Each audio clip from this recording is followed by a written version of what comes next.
Hello, everybody, and I am so excited you're with us. And we have a very special guest here with us today, uh, Coach Ruben Guzman, who's a leadership coach to the leaders in this world and corporate leaders and individual leaders. And I am so happy, so honored that he can join us and share some of his wisdom. He he's involved with so many aspects of wellness with the American College of Lifestyle Medicine and leading corporations, and he'll tell you a little more about it. And uh, I'm Peter Goldstein. I'm founder and chief synergy officer for We Did It, and where we want to see a, a happy, healthy, well-fed vegan world. And our contribution to that is to find ways to have better communications so that we can actually get through the people to the people we care about and help them get curious with hopeful curiosity so that they can change their lives and be healthier and make their contribution, save all the animal suffering that we are saving, and save the environment and save the planet. So with that, I want to welcome you, and I want to invite you to join us on Facebook and on YouTube. So our YouTube channel, We Did It Health, and please subscribe and watch this and share this event, as well as so many other awesome leaders that we've had and will be having in the future. So with no further delays, I will welcome Ruben Guzman. Hello, Ruben. Thank you so much for being here. Hello, Peter. It's my honor to be with you today. I'm just so excited. I mean, and this is really a great topic to be discussing with people. And so many of us are really confronted by our relationships and the stress in our relationships, especially when we tell them we're eating only plants or we don't eat animals. And it becomes really controversial. So this is a very important topic, and it's very timely. Yes, well, thank you for being here, and I so look forward to hearing your wisdom and like you say, relationships are so important, and really for us to be able to inspire people, we need to have the relationships, and unfortunately, so many of us didn't really know how delicate those relationships are and how to approach them. So we're in our community, we're hearing from experts about best practices, and we have the ebook and the certification training, but we all have gotten into a situation where we've taken missteps and not knowing how to do it better, and we need to forgive ourselves, and we need to reach out and heal those relationships, and that's challenging and doable. And I'm just so honored that we have you here to show us how we can actually step into reversing the damage we've done into avoiding the things that we've done wrong in the past. So I know you have an amazing presentation. Please feel free to tell everybody some of your work and your background. And I know you're a coach, and you've coached some Olympic hopefuls and all kinds of folks in all areas and corporate leaders, and so please tell us a little bit about yourself and your career, and then I know you have an amazing presentation to share with everybody. Certainly. Thank you, Peter. Well, in a nutshell, I'm a Renaissance man. Okay, so I love learning. I love always learning. And my hero growing up was Leonardo da Vinci.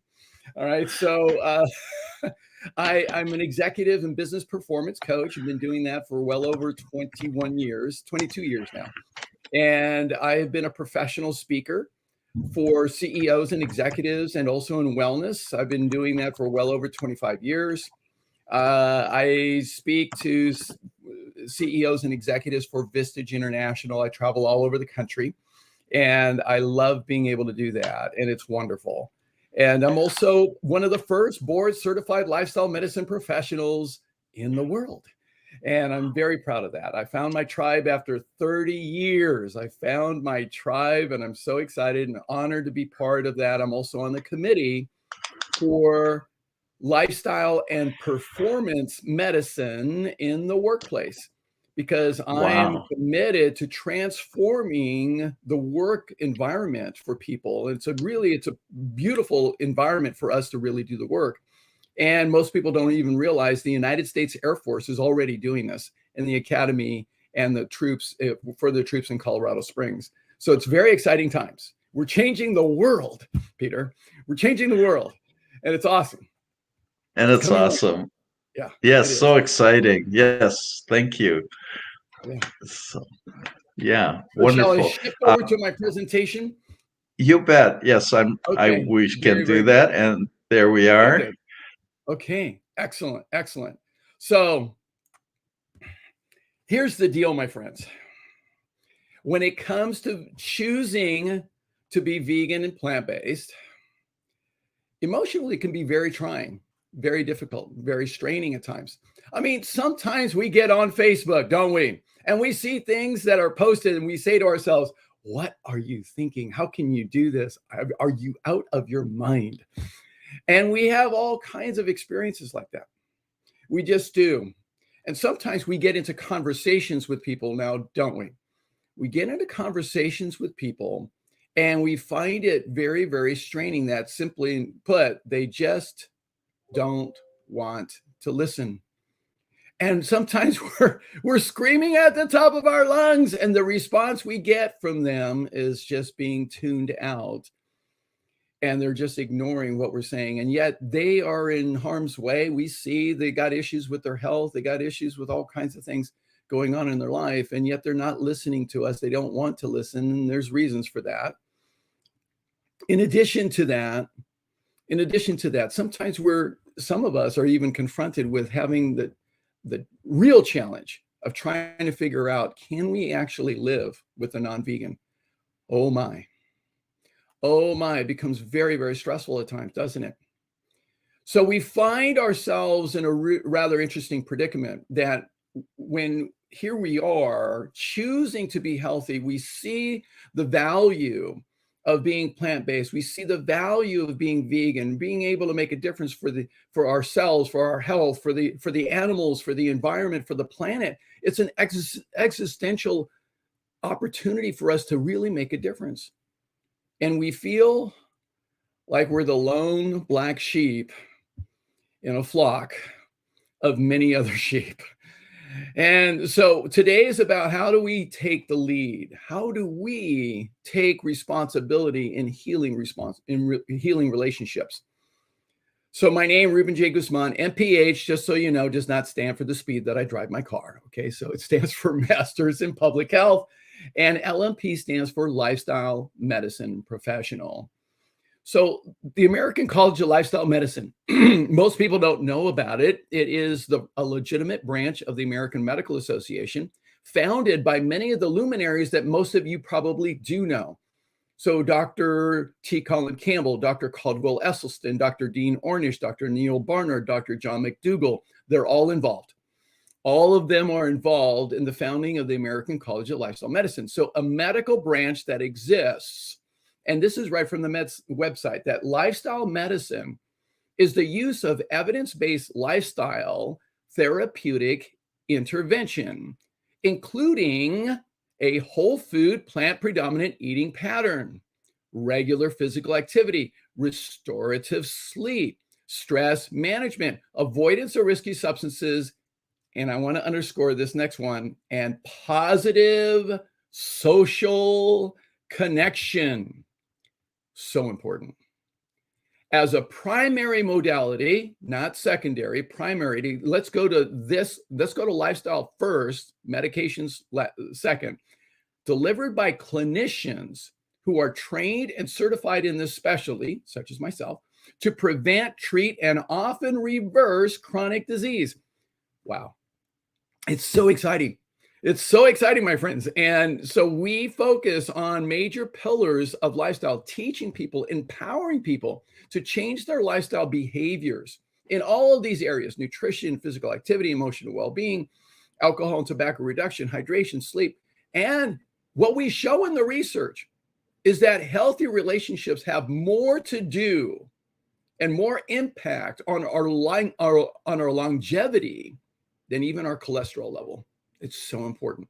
It's so important. So we need to be aware of this. Dr. Wayne Dysinger, one of the founders of the American College of Lifestyle Medicine, said this, that lifestyle medicine is the foundation of healthcare today, because 80% of healthcare is chronic disease. It really is. 80% of chronic disease is caused by lifestyle. So if the disease is caused by lifestyle, the foundation ought to be a lifestyle treatment. Doesn't that make sense? It does to me, and it has for well over 40 years.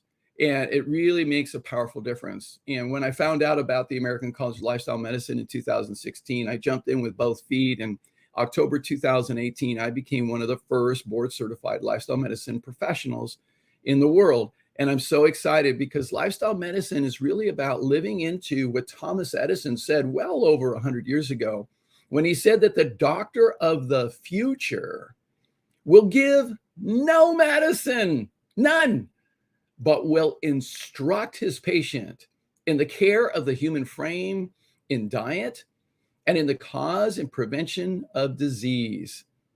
Wow. And when you think about it, you know, the Latin root for doctor means teacher. So it makes complete sense. So that's what we're out to do.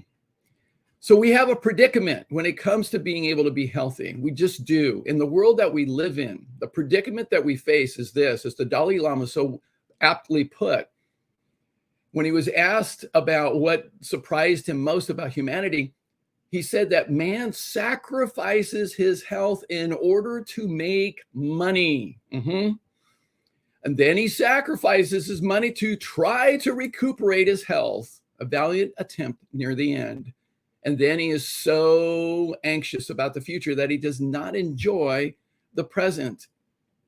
The result being he does not live in the present or the future. He lives as if he is never going to die, and then dies having never really lived. And that's very sobering when you think about it. So what gets us into this predicament? What gets us there? My friend, fundamentally, what gets us into this predicament is our beliefs. In psychology, we define beliefs as thoughts trusted to be true, thoughts that are basically forming strongly held opinions, and everybody's got them. And everybody's got different beliefs. There's such a wide spectrum when it comes to beliefs. It's really interesting. We believe that our beliefs are correct. We get stuck in believing that our beliefs are right, don't we? And some people have beliefs that are so entrenched. They believe that they're right, and yet all the evidence is contrary. It's completely contrary. Point in fact. All right. So there are some people, you may have even met some of these people. They still believe that the earth is flat. They still believe it. Yes, they do. They're called flat earthers. And if you've ever had a conversation with any one of them, it's fascinating because they have all their logic about why the earth is flat. And it's their belief, and they're entrenched in it. So consider this, my friends. We're all conditioned to have the beliefs that we have. Every single one of us. We're all conditioned. Most of us don't even realize how conditioned we are. I'll prove it. In fact, some of you may remember this. I date myself. So the thing is, I grew up hearing this particular jingle. See if you can complete this jingle. Plop, plop, fizz, fizz. And you know the rest. Oh, what a relief it is. Okay, so here's the deal. So we have to recognize this. This is the ad for Alka-Seltzer. And that was the jingle. Plop, plop, fizz, fizz. Oh, what a relief it is. And that ad still hasn't played in over 40 years. We got conditioned because they did a job of conditioning us with the jingle, with the phrase, and we remembered it over time because it was bombarded into our heads. That's what happens to us as human beings. We get conditioned because of that. I'll give you another example. So these are actual ads that appeared in the newspaper about 75 years ago, 80 years ago. Actual ads. So on the far upper left, Nicotine cigarettes, the smooth taste expectant mothers crave. No flies on me thanks to DDT, with a beautiful, look at the beautiful baby's face, right? And then on the bottom left is the original Bayer aspirin, heroin hydrochloride, actual product. And then on the bottom right, let this magic mineral asbestos protect the buildings on your farm. These were actual ads. And would anybody put these in the newspaper today or have ads on these? No, everybody knows that these are not safe. They're not safe. We have sufficient evidence, but it's taken years for us to change our beliefs. But people back then believed everything they heard, everything they saw. So they believed it all. Should we always trust the marketing? Consider, my friends, consider that we have all been duped, hoodwinked, bamboozled, and deceived. Every single one of us. And it's so prevalent. And your friends and family members, guess what? They've all been duped, hoodwinked, bamboozled, and deceived as well. So we have come to a place where we have been questioning our beliefs. And I'm going to invite you to continue to question your beliefs and invite others to question their beliefs. Just invite them to question their beliefs. Don't tell them their beliefs are wrong.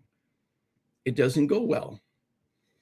So we need to take on the space of being a student. Now, I'm a student. I've always been a student. I have many, many, many teachers. Now, one of my teachers has some words of wisdom that he wanted to actually appear today and impart this wisdom to you. He couldn't make it. So I'm going to see if I can channel his spirit right here, right now. Give me a moment. You must unlearn what you have learned.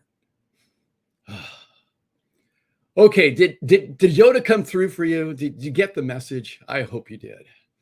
I hope you did. Very good. So when it comes to being able to interact in our relationships with those who are not vegan or plant-based, it's very important to recognize that we have to unlearn what we've learned. And they do too. They do too. Being vegan or plant-based, choosing to do that. Now, I made a choice to be completely 100% vegan 28 years ago, 1995. And prior to that, I was vegetarian mostly vegetarian since 1981. So I chose to be an outlier. And choosing to become vegan or plant-based truly puts you in a minority. It really does. You're going to be excluded. That's how it is. That is how it is. Right now, we have a very small portion of the population that is actually vegan or plant-based. Depending on where you live, it could be maybe 3%, maybe 5%, but it's still a very small portion of the population. But it doesn't feel good to feel excluded, to not be included at times. All right. That is a very daunting social situation at many times. It really is.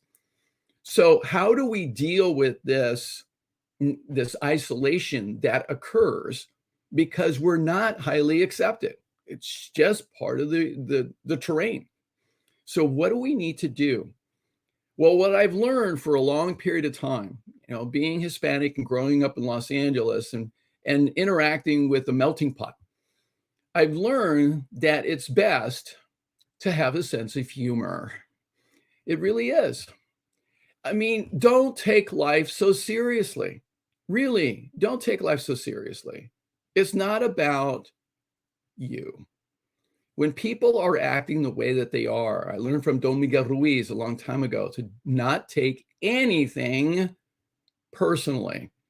And when you can transcend that principle, that agreement, into having a sense of humor, it lightens the load. It really does. So I always look for wonderful funny memes when it comes to the social interaction of being vegan or plant-based. I love this one. I just got asked this question the other day. Are you sure you're getting enough protein? I get asked that question, God knows how many times. And I love this one. No meat at all. Are you sure you're getting enough protein? The strongest primate on the face of the planet are the mountain gorillas in Africa. They can lift 10 times their body weight. 10 times. Are you or I are that strong? No, I don't think so. But what do the mountain gorillas eat? 60 pounds of plant material a day. Wow. Okay. And then I love this one. This happened to me over the holidays. Oh, you look so ill. Aren't you eating? And they look horrible, right? They look horrible. And then they think I'm the one who's ill. Amazing. Just amazing. And I had this experience going into the supermarket. Okay. Well, somebody stopped me and said, really? No meat or eggs? Just what do you eat? And I just have to laugh. I got a basket full of wonderful, healthy food. And then in the social circumstance, getting to a barbecue, the party, or whatever the case may be, and of course they have their little side notes and side comments, right? Oh, great. Who invited the herbivore? Because I brought the hummus. Yes. Right. And then when it's time for your birthday and they ask you, where do you want to go for dinner? And you tell them you want to go to this wonderful Vietnamese restaurant like Pho Fresh, where they have a vegan oil-free menu, right? And you get the nasty looks, right? And it's going to happen. It's going to happen. And then if you post on Facebook, right? You post on Facebook, guess what happens? You post on Facebook that this is what you're having for breakfast, right? And you get all kinds of wonderful comments and response. But the moment you put "go vegan" into your comments, now you're going to get all kinds of nasty comments towards you. It's just crazy. Now, some of us, and you know who you are, some of us get to a point where you get so sick of this that you actually start to become hostile yourself. And I love this one. I started my vegetarianism for health reasons. Then it became a moral choice. And now it's just to annoy people. You know who you are. So have a sense of humor. Really have a sense of humor. It helps. And regardless of that, we all know how excited we get when somebody actually chooses to go vegan. We celebrate. It's amazing. I had a conversation with somebody just earlier this week, somebody who had been struggling with melanoma and cancer and everything else. And when I share with her everything about going plant-based, she's all in. I was so thrilled. It's amazing. So consider this, my friends. We got a long ways to go. We have a long ways to go before the notion and the idea of being vegan or plant-based is widely accepted. There is something called the law of diffusion of innovation. So what we look at in terms of social psychology is that any new idea, any new concept, any new behavior doesn't get accepted right off the bat. There is a process, a progression in which that occurs. And we've actually got some charts to show you this. So the law of diffusion of innovation says that there's a bell-shaped curve when it comes to how new ideas, new concepts become widely accepted. At first, the first group of people to adopt a new idea, they're going to be what we call the innovators. That's about 2.5% of the population. And we're not very far past that idea right now. We're, 2.5%. The innovators. The next group to adopt an idea is going to be what we call the early adopters group. That group, now they're the ones who say, oh, that looks really important. I mean, this could really make a difference. Wow, that can improve my health. Wow, I'm really committed to animal welfare. Wow, I really want to make a difference in the planet. So they're going to jump on board. They'll do that. They have a cause. They're committed. They see the value, and they're right there. They're ahead of the curve. They're doing it. They're in the beginning. Now, the tipping point, what we call the tipping point in terms of social psychology for a new idea to become more widely accepted, is 16% of the population. We're not there yet. We're not there yet. After we get to that 16%, then we'll get what we call the early majority. That's where everybody jumps on. You remember cell phones? Not everybody had them at first, but eventually you got to a point where everybody says, oh, I got to have it. I got to have it. So that's the early majority. And then you get the late majority. So they're the ones that were trailing. They say, oh my God, everybody else has one. I finally better take action. I've been lagging here, but I'll get it. But then there's still another group. Now, these are the laggards, all right? 16%. They drag their heels like no kidding. They resist at all costs. When it comes to cell phone usage, they are still using a rotary phone. Honest to God. So there are people like that. They resist it. So they're the laggards. They're going to be at the tail end. So our mission right now is to get to the tipping point. We need to get there. And it's going to take work on our part. It's going to take leadership on our part to help us get to the tipping point. That's the chasm that we need to cross. The early adopters and the innovators like the innovation, like the new idea, because it's scarce. Not too many people are doing it. It's very, very easy for them to jump on board. However, to help cross the chasm, what will help the new idea, the innovation become accepted is going to be social proof. Social proof. So one of the things that I like to do with people who are facing an issue, they have a problem, instead of trying to just tell them my story or try to bombard them with the research or tell them watch Forks Over Knives or watch The Game Changers, I try to connect with them. I listen to them of what they're dealing with. What's their issue? Is it weight? Is it cancer? Is it heart disease? Is it diabetes? Whatever the case may be. Now, one of my favorite tips here is I then go to forksoverknives.com, the website. And in the search bar, I type in the issue that they're dealing with, diabetes, for instance. And then I'll get a whole host of stories of people who have been successful in dealing with that particular issue. I'll then send my friend or family member those stories and let them read them for themselves. That's providing social proof. That is much more effective than any other influence tool that you can ever use, is providing social proof. It's a great tool, works really well. If we do our jobs well in leading the process of healing our relationships and being able to help people to understand the value for them, eventually we'll get to a point where we will create a flock of black sheep. That's who we'll be. That's my vision, that we'll have this flock of beautiful black sheep, and it will be amazing. Now, most of us know the phrase from Gandhi that we must be the change we wish to see in the world. Let's take it up a notch. I love what he said here. So this is a little bit more in depth, what he said. We but mirror the world. All the tendencies present in the outer world are to be found in the world of our body. If we could change ourselves, the tendencies in the world would also change. As a man or a woman changes their nature, their own nature, so does the attitude of the world change towards them. This is the divine mystery supreme. A wonderful thing it is, and the source of our happiness. We need not wait to see what others do. I love that. We need not wait to see what others do. Be the leader by example. Embrace it by example. Leadership is by example. So it's very important for us to do this. Don't get caught up in what other people are doing. If we do, then we end up suffering.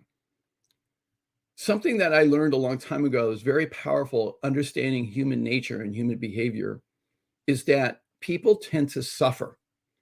They tend to suffer because they're holding on to things. And I love what Thich Nhat Hanh said. He said this, that people have a hard time letting go of their suffering. You and I have all seen this. Out of a fear of the unknown, they prefer suffering that is familiar. This is really key in understanding how we operate as human beings. Out of a fear of the unknown, they prefer suffering that is familiar. They'd rather have the bypass surgery because they know friends that have had that bypass surgery rather than change their diet because that's unknown. So Dan Millman, another one of my favorite teachers, he said this, that life is not suffering. It's just that you will suffer it rather than enjoy it until you let go of your mind's attachments and just go for the ride freely, no matter what happens. It's our attachments. It's our attachments that get in the way of our happiness and everybody else's happiness. Attachments. So what does that mean? Attachments, being able to hold on to what we think life should or should not be. I love the book by Don Miguel Ruiz Jr., who wrote this phenomenal book, The 5 Levels of Attachment. I recommend everybody read this book. It is profound. And he describes the different degrees of attachment that we can have that actually cause our suffering. The first level of attachments is actually no attachment. No attachment. What it means to actually live an authentic life, to be operating in your authentic self, means to operate with no attachments, where you're totally present. You have a viewpoint of acceptance of everything and everyone. You live in joy, and you place no conditions and no expectations on anyone else. That's what it means to be authentic. Powerful. The second level of attachment is the mildest form of attachment. This is a preference, how we would like it to be. You know, we would like everyone to be vegan, okay, but we would like to see the Sacramento Kings beat the Golden State Warriors. But we can be okay with it if it doesn't happen. So preference is a mild level of attachment. We'd like it to be a certain way, but we're okay with it if it isn't. The next level of attachment is identity. Now what we do is we take up the attachment up a notch. And what we do is we adopt an egoic label. It becomes an expression of our ego. So now what we do is we put a hat on that says vegan.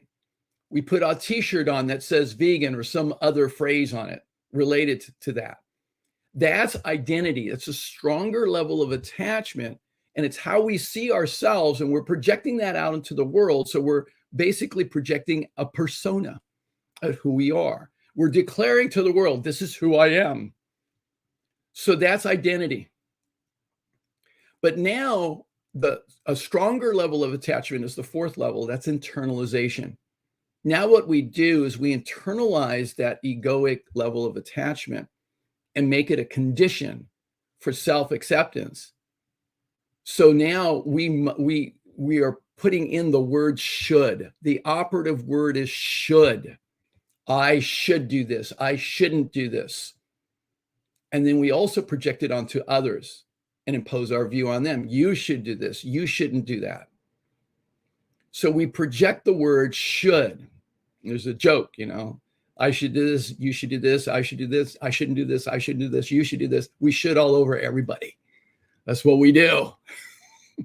So that's internalization. We operate from should.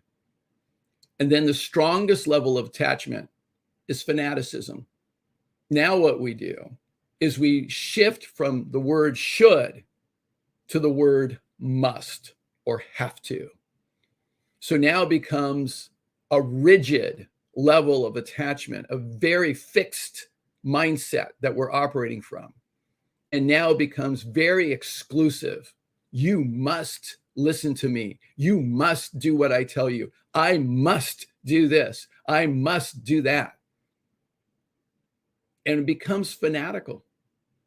And people can be fanatical in any arena. Any arena. So that's the strongest level of attachment. So what we have to be able to do, if we really want to be able to heal relationships, we have to be clear about our own attachments first. Now, please, please, please do not psychoanalyze other people's attachments and tell them what their attachments are. That won't go well. All right? This is for you to examine yourself. Begin from within. Study yourself. And when you can start to live an authentic life and really be operating authentically, that will lead powerfully, more powerfully than anything else. I love what Don Miguel Ruiz Jr. said, the single most important attachment. So of all the beliefs, all the attachments to detach from, this is the most important one. Let go of the attachment that you must obtain some image of perfection in order to be happy. Those perfectionists out there, you know who you are. Let go of the perfectionism. Let go. Let it go. It just isn't worth it. It isn't worth it at all. To help illustrate the journey of being able to do this, I love this story. It's an old Buddhist tale of the old wise woman, all right? The wise woman's stone. So a wise woman who was traveling in the mountains found a precious stone in a stream. The next day, she met another traveler who was hungry, and the wise woman opened her bag to share her food. The hungry traveler saw the precious stone and asked the woman to give it to him. She did so without hesitation. The traveler left, rejoicing in his good fortune. He knew the stone was worth enough to give him security for a lifetime. But a few days later, he came back to return the stone to the wise woman. I've been thinking, he said. I know how valuable this stone is, but I'm giving it back in the hope that you can give me something even more precious. Please give me what you have within you that enabled you to give me the stone without pause. Isn't that a beautiful story? Makes you think. So the first order of business, my friends, is really being able to deal with our own attachments and strive towards living authentically. The next step in healing our relationships is being able to transform our communication. Some of us have had the experience of trying to communicate with some of our friends and family members, and it's been like this, hasn't it? Like you're trying to get your point across, they're not listening to it, they're getting their point across, and guess what? Nobody's listening. Nobody's listening at all. I love what Dr. Stephen Covey taught me is this. Most people do not listen with the intent to understand. They listen with the intent to reply. Have you noticed people talking over each other? Happens all the time. And we don't listen. There's a rule that I learned in psychology is this. We don't listen. We never have. We never will. That is the default. So there's a reason why we don't listen. It's called self-talk. We are listening to our self-talk all the time. Now, I can speak at about 80 to 100 words per minute. The guys on the pharmaceutical commercials go at about 150 words per minute. Have you noticed? Now, we listen to ourselves. Now, don't ask me how they measure this, okay? But we've measured that we talk to ourselves at about 300 to 450 words per minute. Amazing. That's amazing. Now, what happens is this. They'll say something, and then we're talking to ourselves, and immediately we get triggered and upset. And then we've got this whole tirade going on in our head, and we're thinking about what we're going to say in response, and we're reactive. And it's not about them. It's all about our subconscious wiring. It's just our conditioning. It's just our beliefs that we have in our head. And then we want to project all of that. So it doesn't go well. It doesn't work in relationships to try to argue with people. It doesn't help.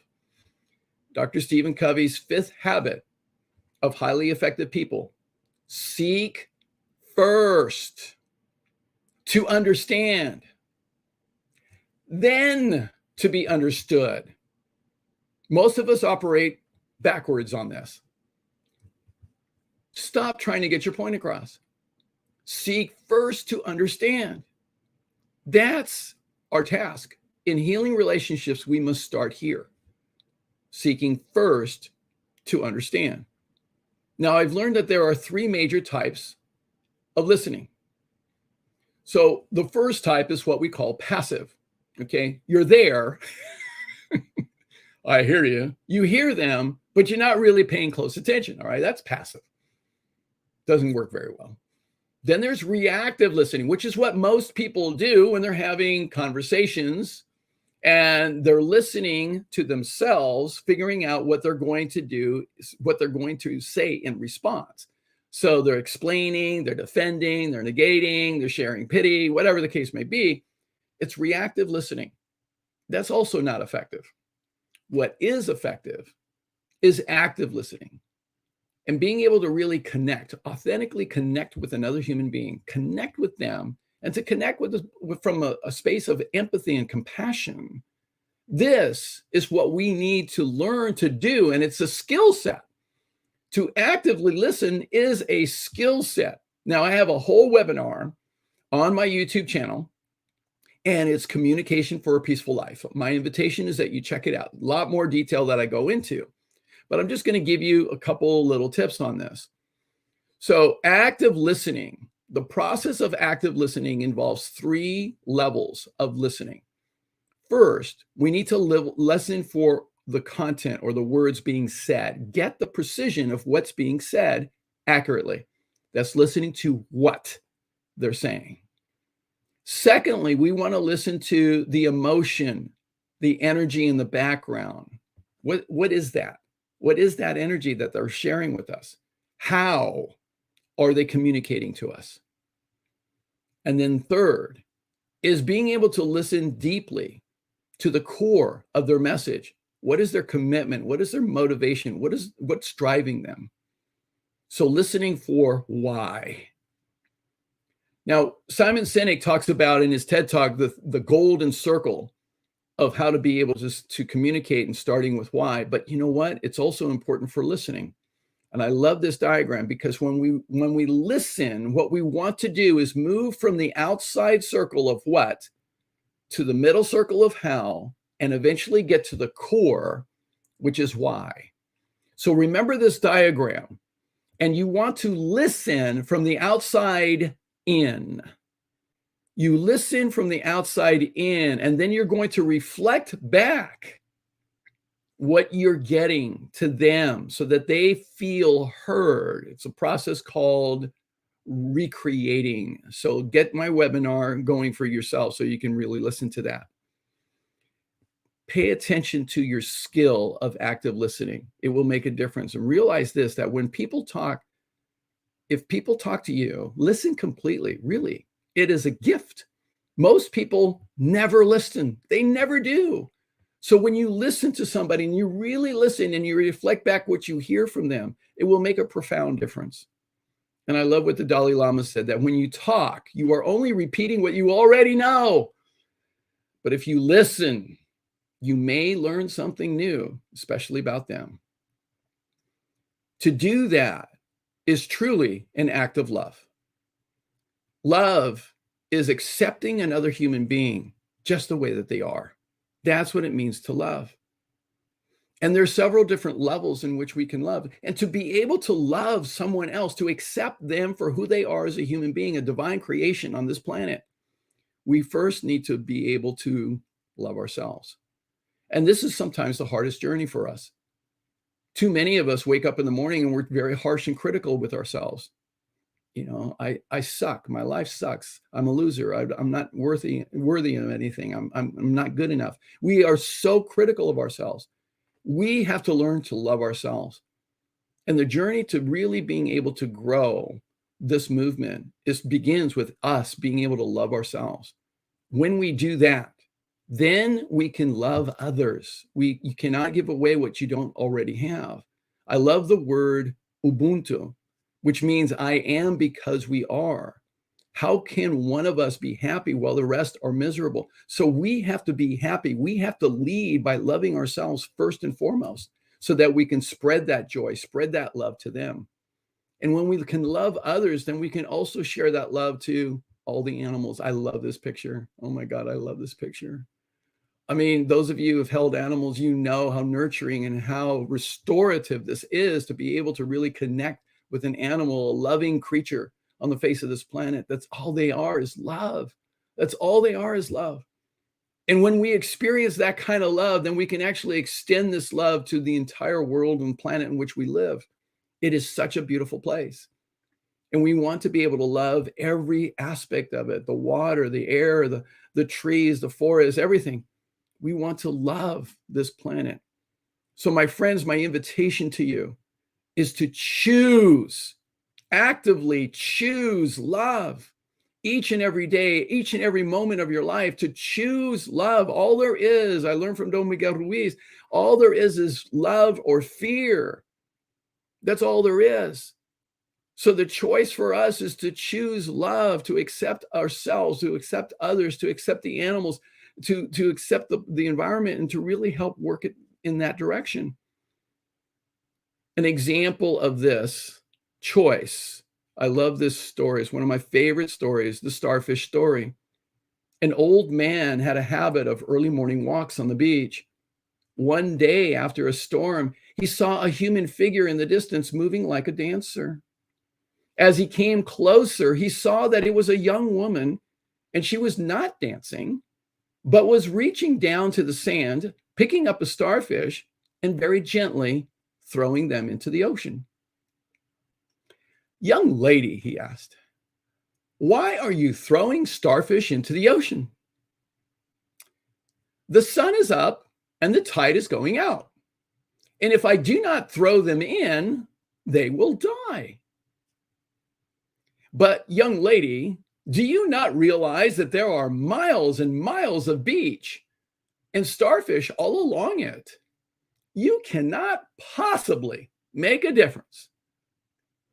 The young woman listened politely, paused, and then bent down, picked up another starfish, and threw it into the sea past the breaking waves, saying, "It made a difference for that one."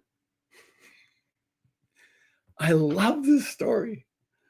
I love this story, my friends. And if we adopt being able to make a difference for each and every one at a time, it will make a difference. And I love this quote too. We cannot force someone to hear a message they are not ready to receive. But we must never underestimate the power of planting a seed. Never underestimate that. You never know when it will sprout. You never know. And trust me, in my life and my experience, I've seen it sprout many times. So a few tips to help those of you who are living with a non-vegan.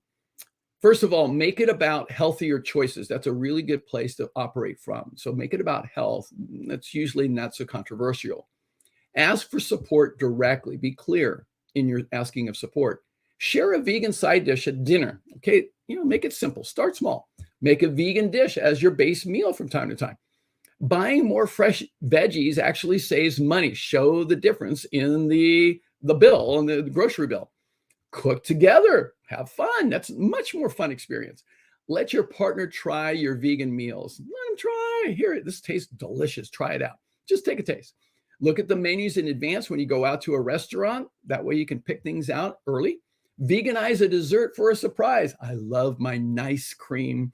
All right. And have an open, kind, loving chat about your choices and being respectful and honorable about that. It really makes a difference. So a little bit about my information. That's my cell phone number, my email address, my website. I do all of those things. And and I'm at your service. I'm very proud to be here and being able to contribute to you. And I want to finish up with one of my favorite explanations, because when I view being vegan and plant-based, I also view my background in being a yoga teacher for over 15 years, and I still practice today. So I love the phrase, the word namaste. I honor the place in you in which the entire universe dwells. I honor the place in you which is love, light, peace, and joy.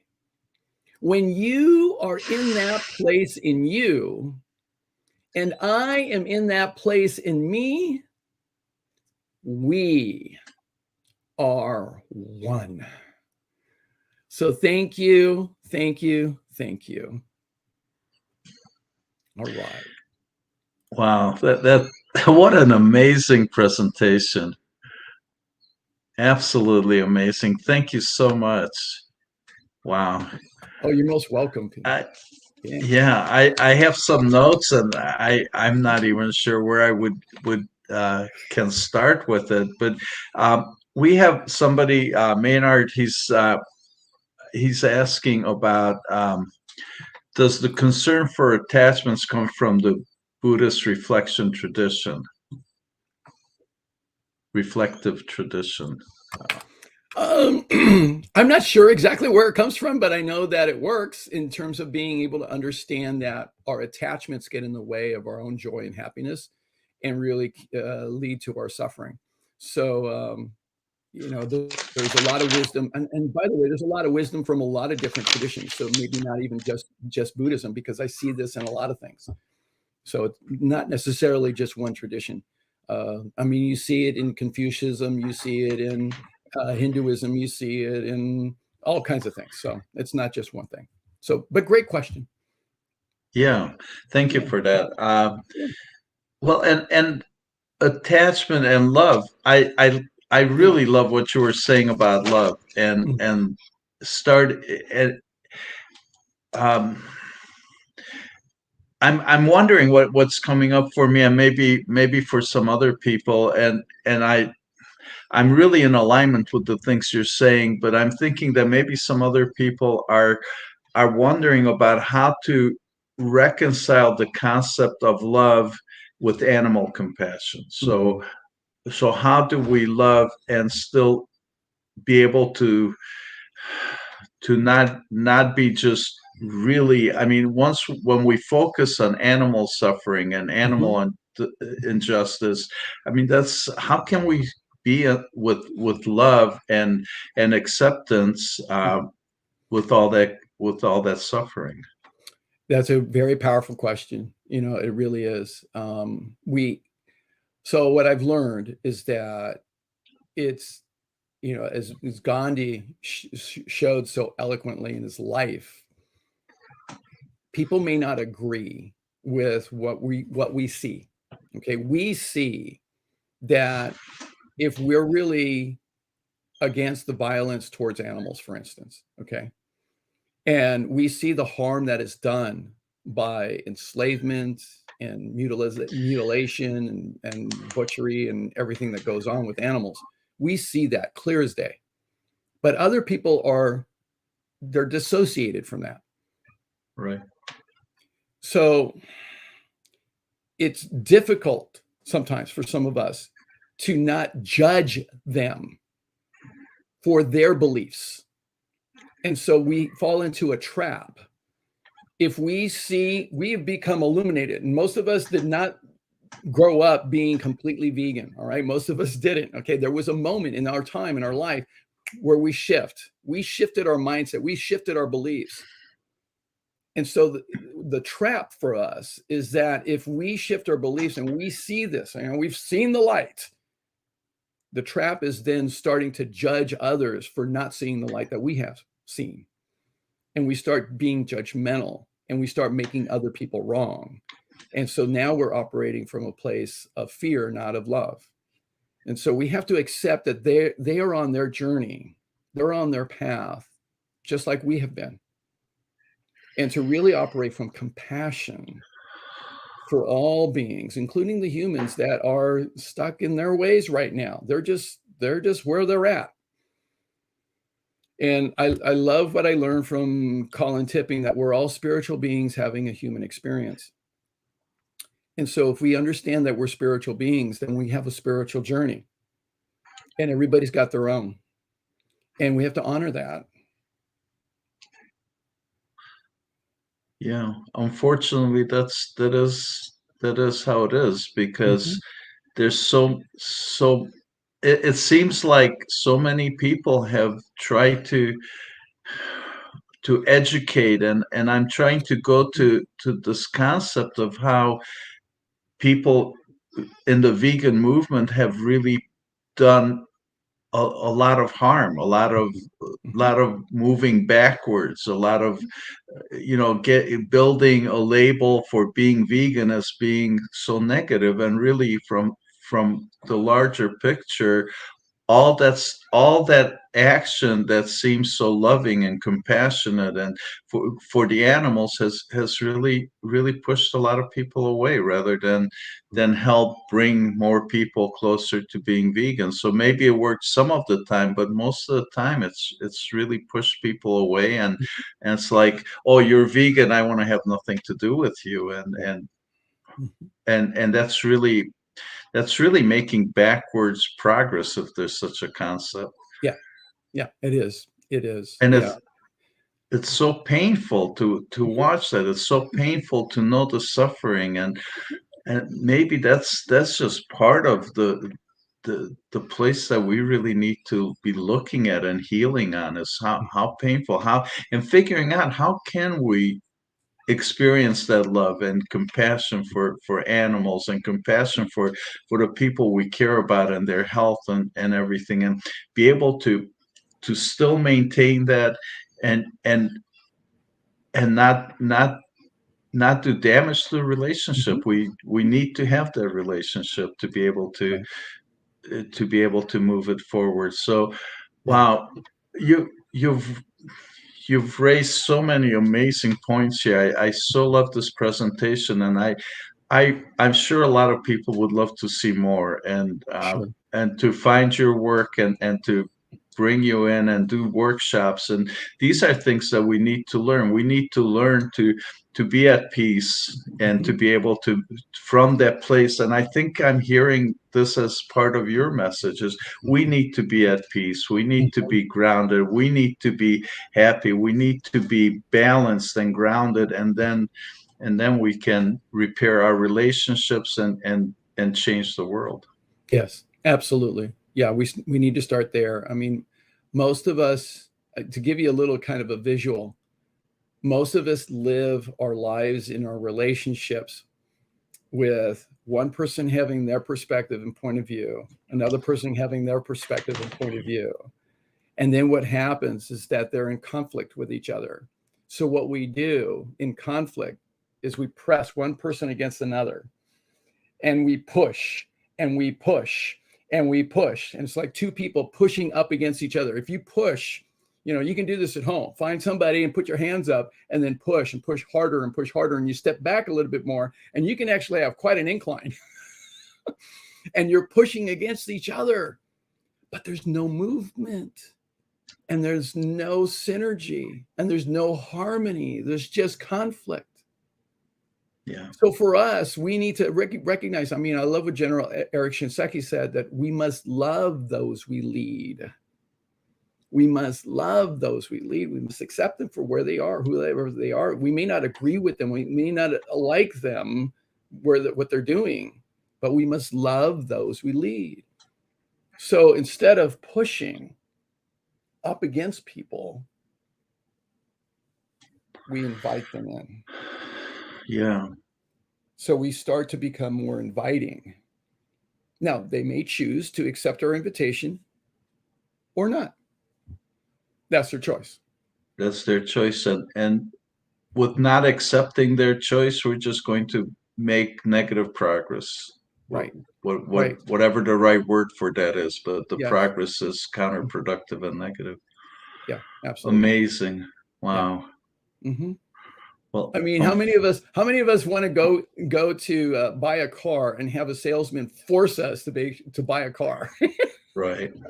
That's Yes. not a pleasant experience. No, but we like the salesperson who really is articulate and gifted and gives us what we need and answers our questions and gives us the opportunity to choose for ourselves. Hmm. It's no different. Yeah. It's no different. Yeah. And I guess it's counterintuitive for us Mhm. to really understand that, and maybe that's really the speed bump for us, is that it's so counterintuitive. So really, we need to see ourselves as ambassadors, as leaders, and as leaders come to people where they are, because it's as frustrating as it is to see very slow progress, but it's still better than seeing negative progress. Absolutely. You just have to embrace the slow progress, and it's getting faster. Actually, I've been I've been at this a while. All right, and Hmm. I mean, I travel all over the country, and I think about when I would travel years ago, and I go to an airport, I would never find anything that was healthy to eat. Right. Now I'm finding it. And I mean, I was just in Minneapolis, St. Paul, and they had right next to my gate was this fabulous place with all fresh, healthy bowls and acai bowls. And I'm going, wow, this is great. That would have never been there 20 years ago. Or even 3 years ago. Yeah, exactly. Absolutely. Exactly. Yeah. So we're making Yeah. progress. We really We're are. It's making progress. exciting times that we're in, and but we need to tread carefully. And that's why I'm Tread glad I'm carefully. here to be able to share this message. Yeah, appreciate you so much. And tread, yeah, carefully, and let it unfold, and probably really celebrate the successes. And Absolutely. and yeah, I love when you said that you like to share success stories with Mhm. somebody who may be curious. And yeah, celebrating those successes, whether it's somebody's health or whether it's having fresh food at the airport. Yeah. We need to be celebrating all this. And yeah, well, unfortunately, we're out of time, and I want to celebrate you and thank you so very much for being with us, and look forward to more. And I hope to have more conversations. I would love to see you leading some workshops, and let's see if that's something of interest to you. Would love Let's look at would doing love that to. first. Yeah, All right. would love to. Well, with that, Thank you. namaste, vegan. Uh, Thank you so very much, and You're everybody, welcome. thank you for being with us and participating. And I'm sorry we couldn't get to all the questions. Amazing information people are writing in, and everybody loved it. And we shall continue. And send me the questions. If you would do me a favor, send me the questions in an email. I'll be happy to Okay. answer every single one of them. And then those of you who want to ask me a question directly, feel free to send me an email. I'm happy to do that. Coach Ruben Perfect. at coachruben.com. Feel free to You do that bet. anytime. I'm here to All serve. right. All right. Thank you, everybody. Okay. Bye bye.